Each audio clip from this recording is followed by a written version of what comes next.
Assalamualaikum warahmatullahi wabarakatuh dan selamat sejahtera.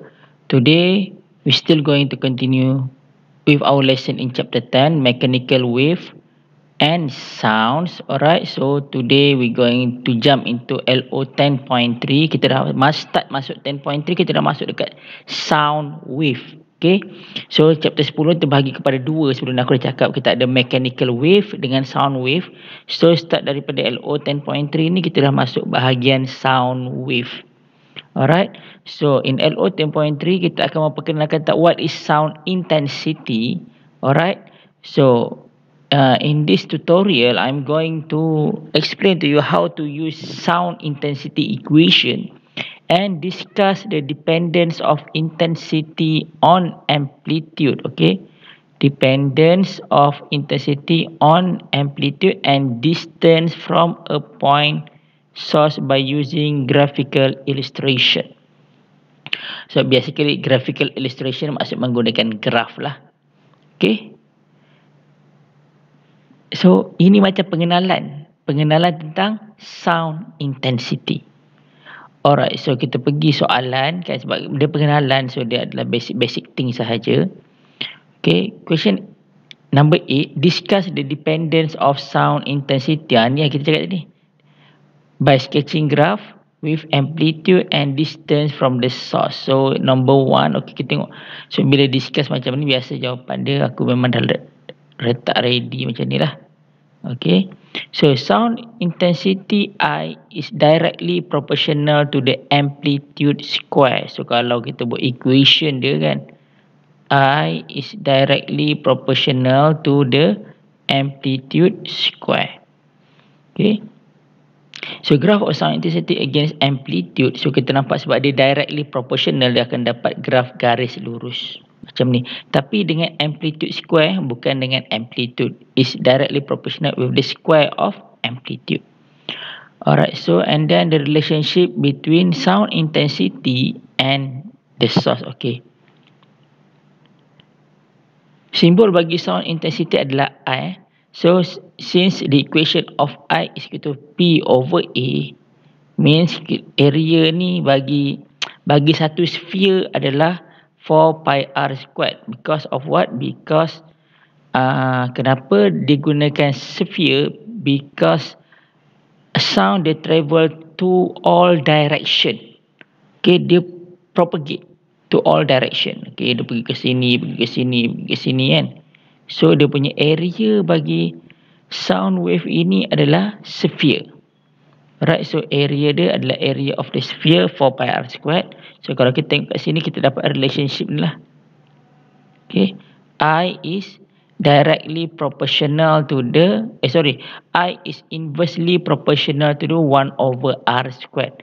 So bila kita buat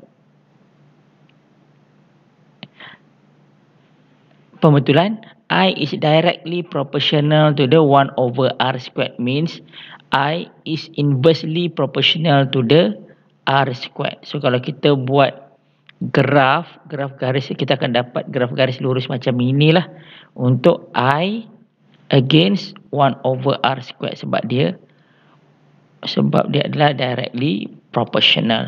Okay, so graf macam ini untuk 1 over r squared. Tapi kalau dia kata graf bagi I against r squared, kita akan dapat graf macam inilah, graf inverse, graf 1 over x. Dan ini macam graf inverse. Okay, kalau tengok ni graf inverse, y sama dengan 1 over x. So 1 over r squared. Alright, so ini macam mana kita nak represent dia in graphical. Okay, I is directly proportional to the, okay, salah tanda ni, salah sign. Okay, so ini pun tanda dia salah, directly proportional. Okay, with amplitude.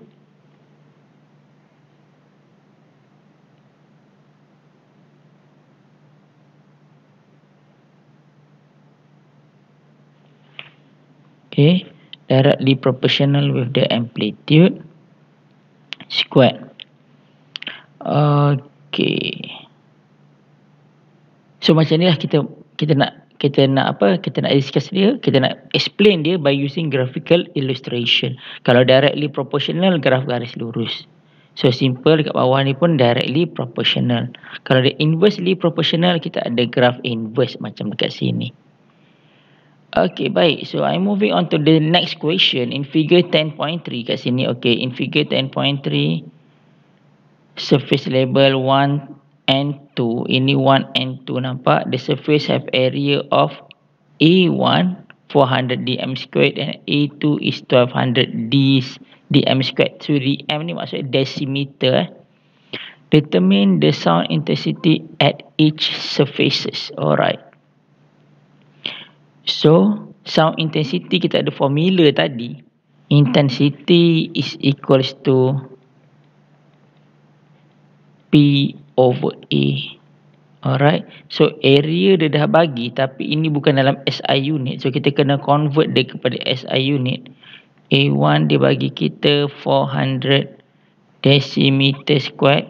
So kena convert kepada meter squared.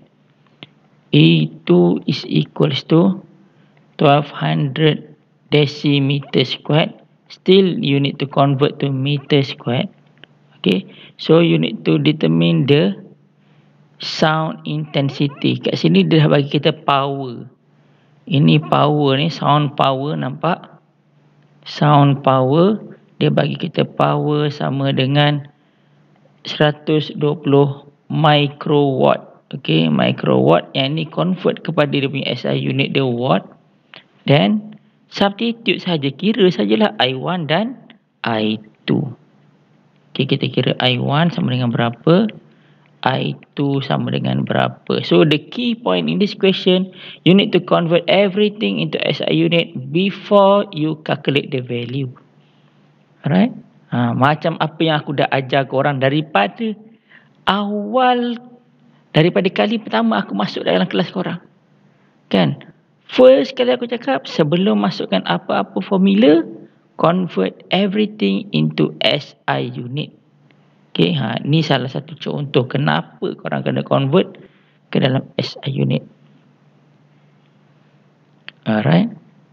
So, unit bagi sound intensity. Okay, cikgu, kita orang tak pernah belajar sound. What is the unit? Apa sangat dia punya formula ni kat sini? I sama P over A. Apa unit bagi power? Watt. Apa unit bagi area? Meter squared. So, dia punya unit dekat sini adalah watt per meter squared. Simple sahaja. Okay. Tak ada pertanyaan kan? Korang pun tak boleh tanya aku. Aku teruskan dengan next question.